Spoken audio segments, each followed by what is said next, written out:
Magandang umaga sa inyong lahat. Tinawag ko kayong lahat ngayong umaga dahil may nagpaalala sa akin na tatlong buwan na ang nakalipas mula nung aking SONA na ating sinimulaan ang pag-imbestiga tungkol sa mga anomalous na flood control project.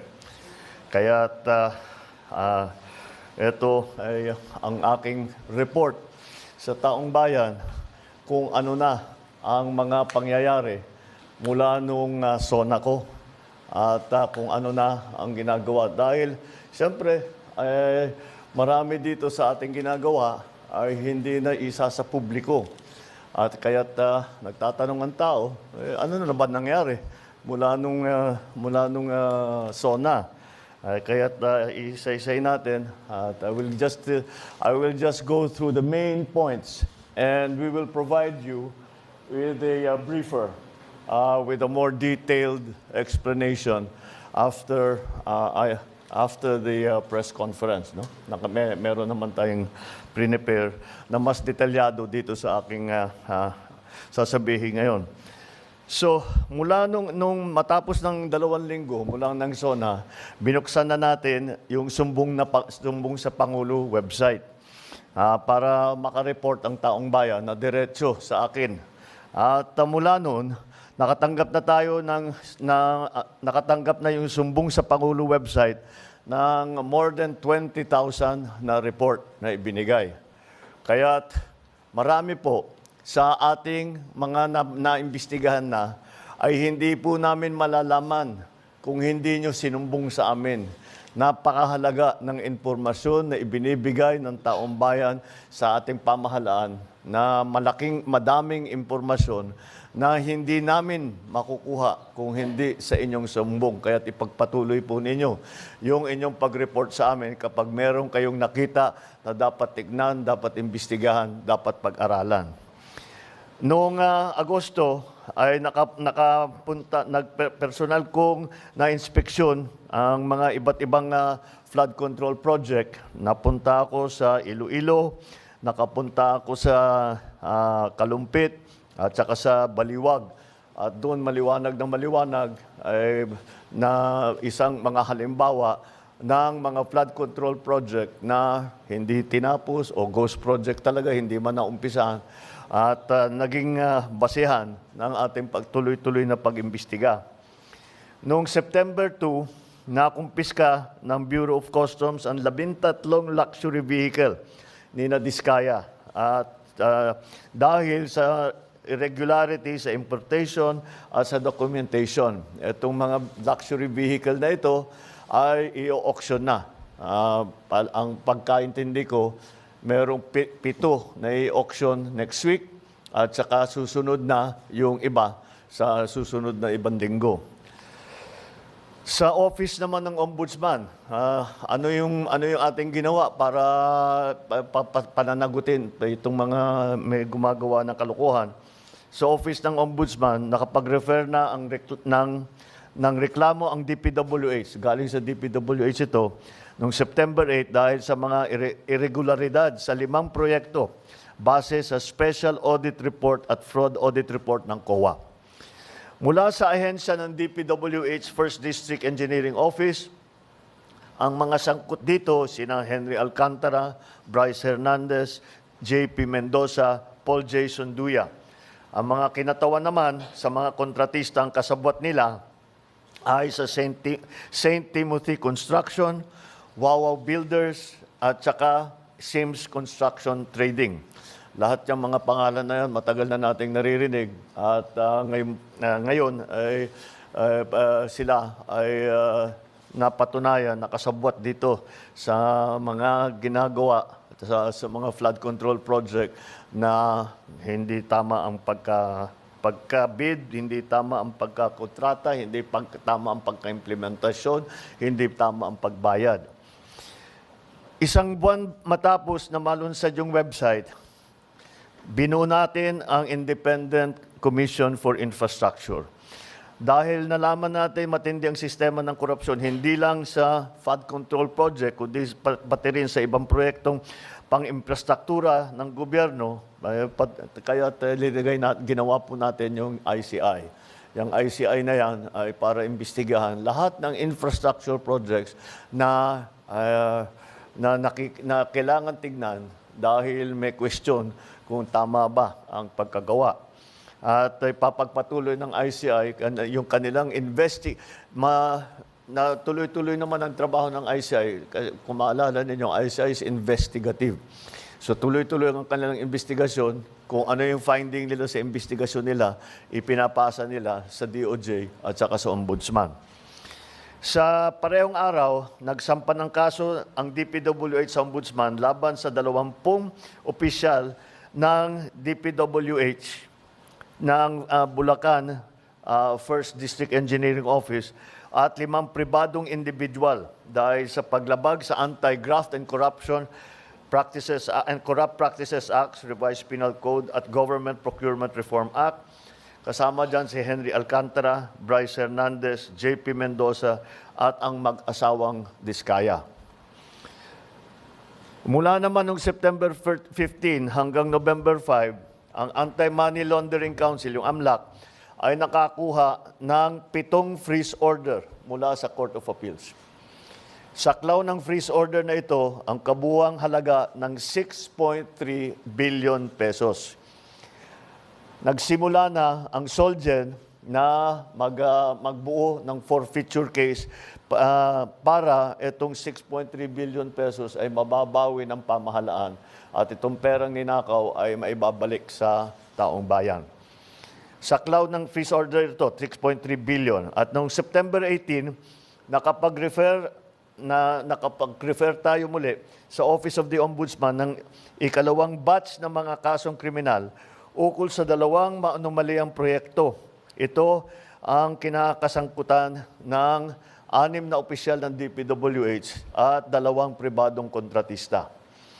Andito yata, these are the cases. No? Mula naman noong September 29 hanggang November 6, nagsumiti na ang ICI sa Office of the Ombudsman ng criminal at administrative cases laban sa 37 individual na konektado sa mga maanomaliang FCPs. Kabilang dito mga kasong graft and corruption, malversation, falsification, plunder, paglabag sa Code of Conduct for Public Officers. Samantala, nag-submit din ang DPWH sa Philippine Competition Commission ang 12 kaso ng bid manipulation at bid rigging noong October 3. Kinasasangkutan ng 6 na pribadong kumpanya. Dito pa lang sa mga kasong ito, makakabawi tayo ng 3 hanggang 5 bilyong piso ang penalty na pag sinama-sama natin lahat ng penalty ng lahat ng kaso ng mga bid rigging so far, baka meron pang idadagdag diyan sa kasalukuyan pa lang yan, ay makakabawi tayo ng 3 to 5 billion pesos in terms of fines. Nito namang October 23, nagsampa ng kasong malversation at paglabag sa Anti-Graft and Corrupt Practices Act ang DPWH laban sa 21 opisyal ng DPWH La Union 2nd District Engineering Office at Davao Occidental District Engineering Office at 4 na pribadong individual. Moises Tabukol ng Silver Wolves Construction Corporation, Alvin Diego ng Silver Wolves Construction Corporation, Maria Roma Angeline Rimando ng St. Timothy Construction Corporation, Cesara Rowena Diskaya ng St. Timothy Construction Corporation. Ang sabi ni Ombudsman Remulla ay meron ding person of interest in the person of Congressman Eric Yap na dating Committee on Appropriations Chairman mula 2019 hanggang 2022. Nito namang November, sinampahan ng DPWH ang 6 na kumpanyang ito na 3 kaso ng bid manipulation at bid rigging.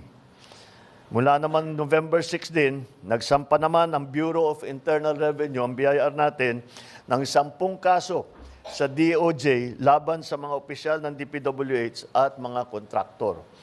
Umaabot sa 8.86 billion pesos ang kanilang tax liabilities. Ito ang mga tax na ang buwis na hindi nila binayaran at nakita ng BIR upon investigation. At ngayon, nakasuhan ngayon sila upang mabawi ang kanilang utang sa gobyerno dahil sa buwis na hindi nila ibinayad. At siyempre, may mga multa yan dahil sila hindi nagbayad. Ito ay tax liabilities na sangkot sa mga kasong tax evasion at failure to file accurate information. Tinutukan din ng administrasyon ang mga reforma para sa mga ahensya upang matiyak na magagampanan nila ang kanilang mga tungkulin at maiiwasan ang mga anomalya at irregularidad sa mga proyekto. Sa Public Works, sa DPWH, nagpatupad ng blacklisting mula sa mga kontrata ng gobyerno sa lahat ng kontratistang sangkot sa ghost or substandard na mga proyekto. Noong October 23, formal na nakipagtulungan ang ahensya sa AMLAC upang mabantayan at maibalik ang pondo ng bayan na nawala dahil sa korupsyon. Naglabas ito ng special issuance of the construction materials price data noong October 23. Layo nitong pababain ang mga presyo ng mga materyales para sa construction ng mga proyekto ng pamahalaan. Aabot sa 50% ang maibabawas sa presyo upang maiwasan ang overpricing. Dahil talagang titignan natin, market price na. Ang hindi pwedeng ibahin o baguhin o masyadong malayo sa market price ang mga materyales na ginagamit dito sa mga flood control project at sa mga lahat ng infrastructure project.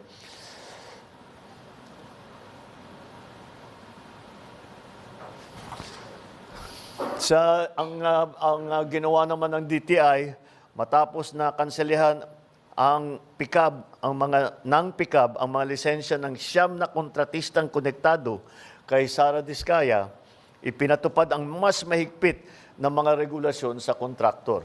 Unang-una, napakasimple at nakakapagtaka na ito ay pinabayaan at it was a very strange development na ito ay that was allowed na ipinagbawal na ngayon natin, which is actually bawal naman talaga pero hindi masyadong hindi ini-enforce. Pero pinagbawal natin ng matibay na mga may-ari ng construction company ay ay maging membro ng pick-up board. Dahil maliwanag ng maliwanag, pagka ikaw ay may construction company, tapos ikaw nagbibigay ng accreditation, lisensya sa mga contractor, ay napakaliwanag ng conflict of interest. Kaya hindi na natin papayagan yan ulit.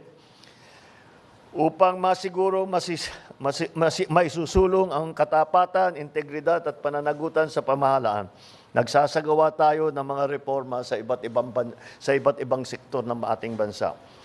Bumubuo tayo ng transparency portal upang makapagbigay sa publiko ng mas malawak na access sa impormasyon tungkol sa mga proyekto, kabilang ang mga detalye hinggil sa mga kontratista. Nagpapatupad ng tanggapan, lokasyon at status ng proyekto. Ibig sabihin, babantayan natin ng husto every step of the way. Bawat hakbang sa prosesong ito ay babantayan natin na mabuti para pag may nakita tayong hindi tama nagawa o against the rules and regulations ay makikita natin kaagad at hindi na natin pababayaan na makikita lang after 2-3 years, kagaya na nangyayari ngayon. Magpapatupad din tayo ng mga systematic na reforma sa tatlong pangunahing larangan upang maipabuti ang transparency, ang security ng ating datos, ang pakikilahok ng mga mamamayan sa pagsusubaybay ng ating mga proyekto.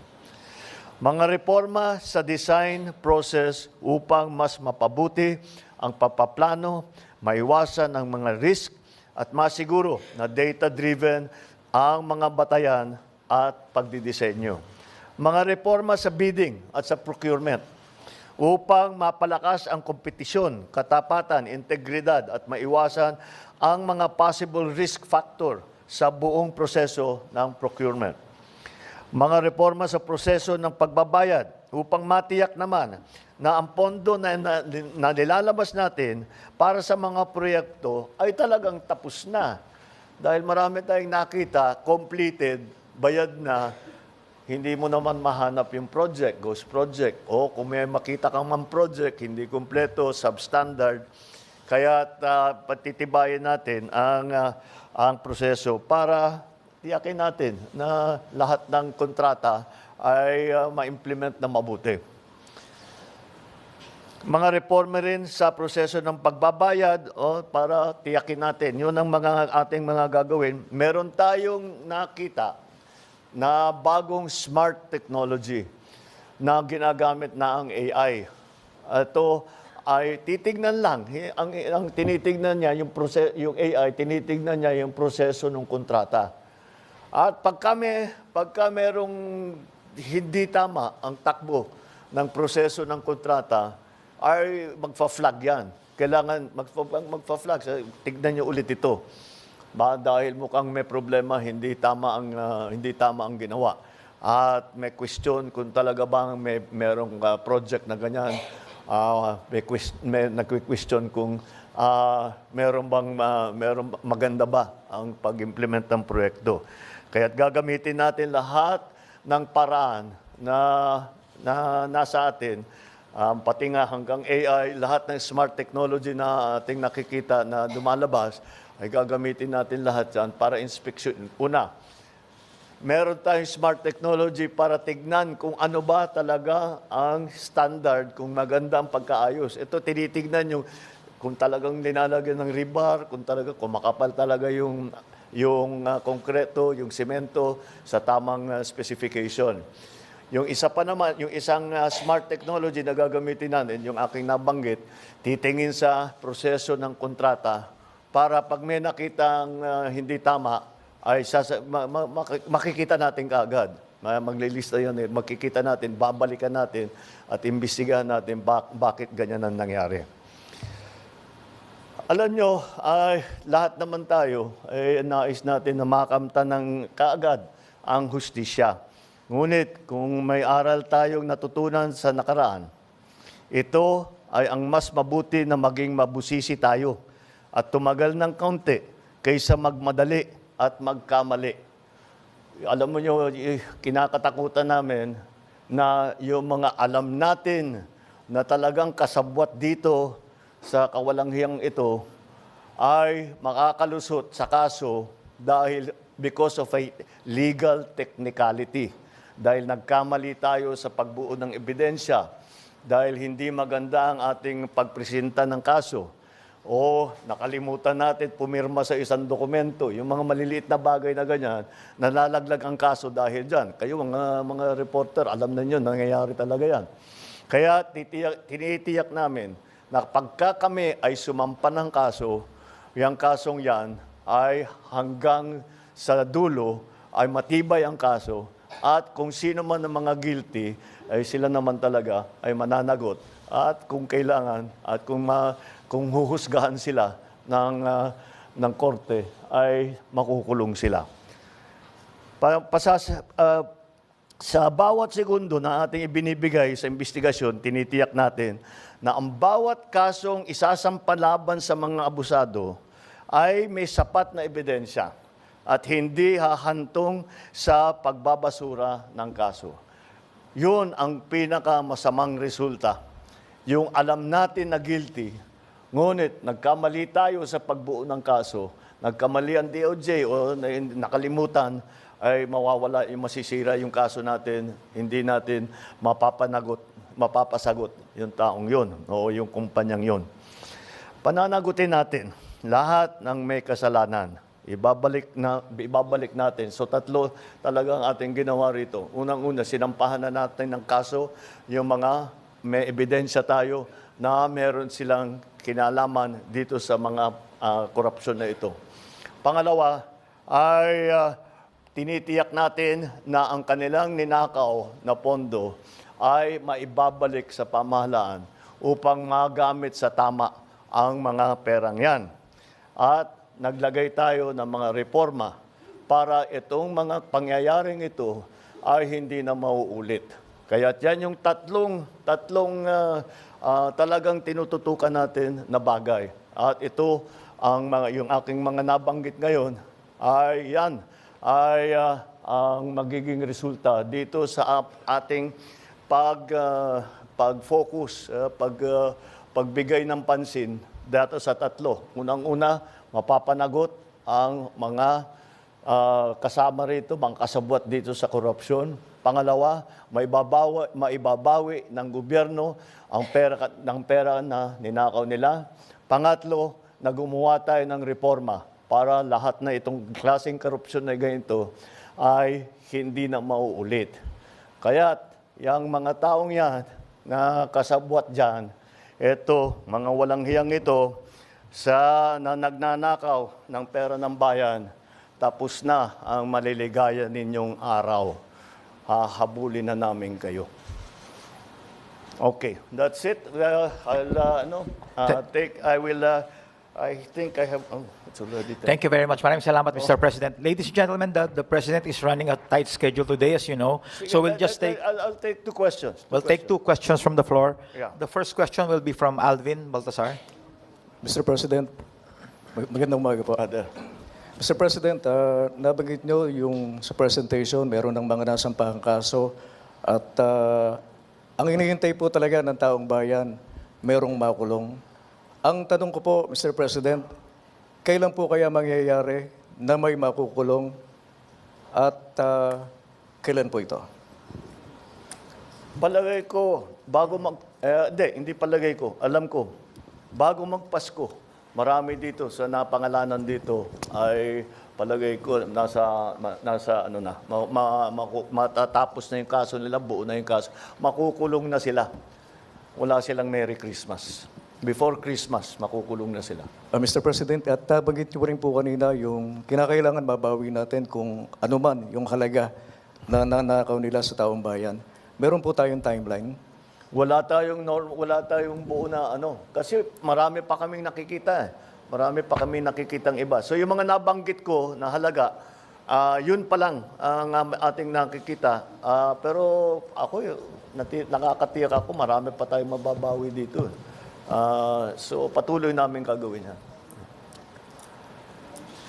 Thank you, Mr. President. The next question from Kat. Good morning, Mr. President. Sir, you mentioned in the latter part of your speech na tapos na ang maliligayang araw nyo, hahabulin namin kayo. The nation's question is, why is former Congressman Zaldico's passport not yet canceled? And what is the government doing to actually either convince him or force him to return to the Philippines? I think that's best directed at the lawyer because it's a legal answer. And the legal answer is because hindi pa nasampahan ng kaso, therefore the request for the cancellation of his passport cannot yet be made. However, when that time comes, we will immediately cancel his passport. I'm not a lawyer, so I'm not the best person to explain it. But that's the procedure. You have to give grounds for the cancellation of the passport, and those grounds will be based on the cases that will be filed against him. Sir, just a follow-up question on that point. Sir, how convinced are you that Zaldico is the most guilty in this case, or are you somehow amenable to extending an option for him to become a state witness? I'm sorry, extending? An option for him to become a state witness. That option is always there, except for them who are the most guilty. Do you think he is? I don't want. And then pag sinabi ko, sasagutin kita, sasabihin nyo, prejudged. Let the courts do their work. Let the judges do their work. Yun ang ano sa kanila. Mr. President, one more question, please. While we navigate this corruption scandal, the economy is taking a hit. Yep. The peso hit an all-time low yesterday. Third quarter GDP is at 4%. The stock market is at pandemic levels. What is the plan to recover investor confidence? At ano ho ang plano para sa economic recovery? Well, but the reason that we had that is that there really was a downturn in economic activity. You have to remember that it's not only because of these problems. Yung bagyo, yung nawala na working days na sa ekonomiya natin because of climate change. And you have to also remember the situation, the global situation. We are not the only ones suffering the shocks that come from the new trade structure that has been imposed on the rest of the world. And so we are all adjusting to that. Kaya yung mga growth rate na lahat ng grupo all around the world is falling. But marami tayong measures na ginawa because the public spending now will be increased, and to make sure that by the end of the year that the levels of public spending are according to our original plan. So mababawi natin yung nawala sa third quarter. Sir, one more point on your presentation. Very obvious, very noticeable po na marami sa mga pangalan binanggit ninyo, DPWH officials, contractors, pero kakonte, if at all, yung mga nabanggit na legislators who are. Well, no, they're part of the list. We'll give you the complete list. I just didn't go through them because there are like 37 of them. So you'll get, as I said, you'll get a briefer, which will give you more detail on all of the things that I've said today. Is the former speaker included in the list, sir? I don't think so because the only evidence that has been made against him is in the Senate. So I don't know. No, with the speaker, no. Not as yet. Not as yet. If something else comes out, then he might have to be answerable for something. So, again, we don't file cases for optics. We file cases to put people in jail or to make people answer. I know that there are many, many suggestions of who else we should file cases against. Well, we're fine with that. Provide us the evidence and we will file cases against them. Kaya sinabi ko, napakahalaga yung sumbong sa Pangulo dahil marami kaming nakukuhang impormasyon dyan. So, pagpatuloy ninyo yung inyong pagsumbong. At bigyan nyo kami ng lahat ng ebidensya na meron kayo para magamit natin, para kasuhan kahit sino. Walang immune dito walang exempted dito sa mga investigasyon na ito. All right? All right, thank you very much, Mr. President. you. That concludes